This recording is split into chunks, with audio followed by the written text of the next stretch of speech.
ไดลงน้ำบ่พี่น้องมีบันไดลงไปด้วยแต่วันหลังรักษาชุดบิกินี่มาวันนี้แดดไม่ค่อยมีอากาศเย็นใส่บิกินี่ลงมาไม่มีวันนี้สงสารปลาใช่ไหมเอาลงไปพี่สาวล้อม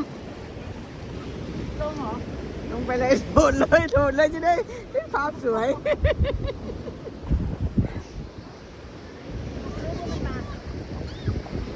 เนี่ยเขาห้ามกระโดดเห็นไหมเนี่ยเขาห้ามกระโดด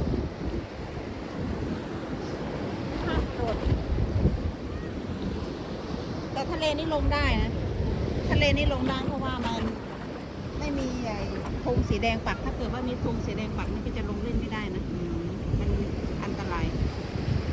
วันนี้คลื่นแรงมากเลย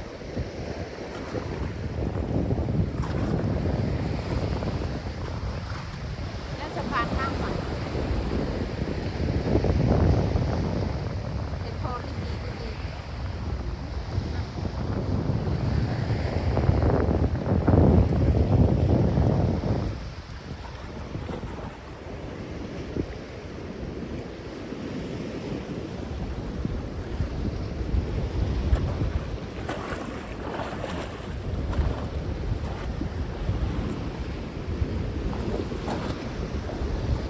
เรือออกไม่ได้เนาะวันนี้ลมแรง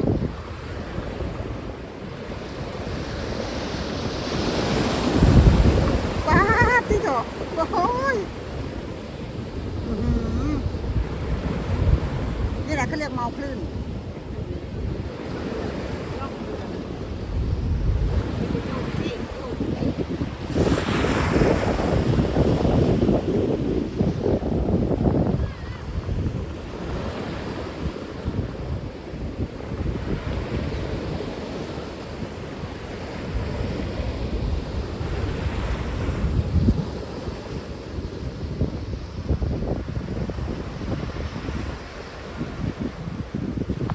กี่โมงนะตอนนี้ประมาณ5 โมงเนาะโอ้คลื่น6 โมงเย็น6 โมงเย็น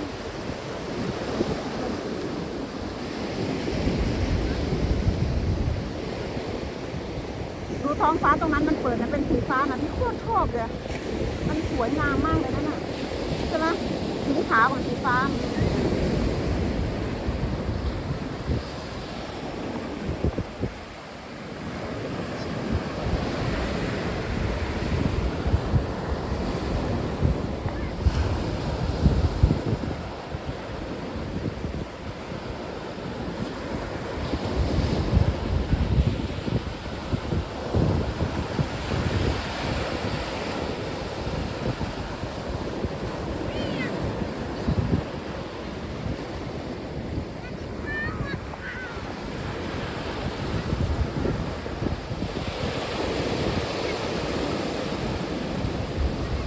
ที่นี่ทะเลเดนมาร์กเด้อพี่น้อง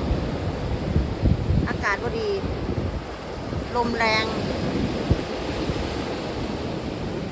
ร้อนตับแตกอยู่2 วันพี่น้องเอ้ยนอกนั้นกับฝนลมเย็นมืดหลาย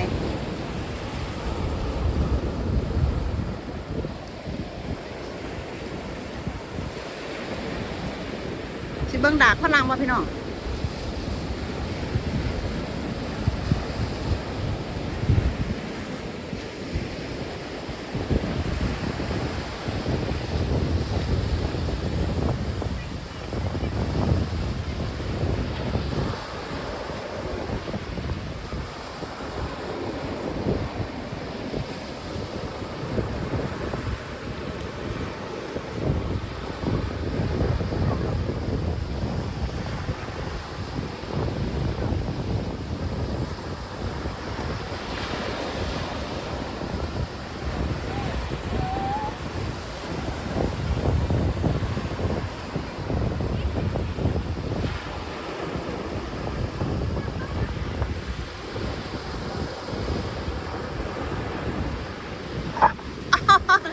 กล้องไฟสิรุดมือ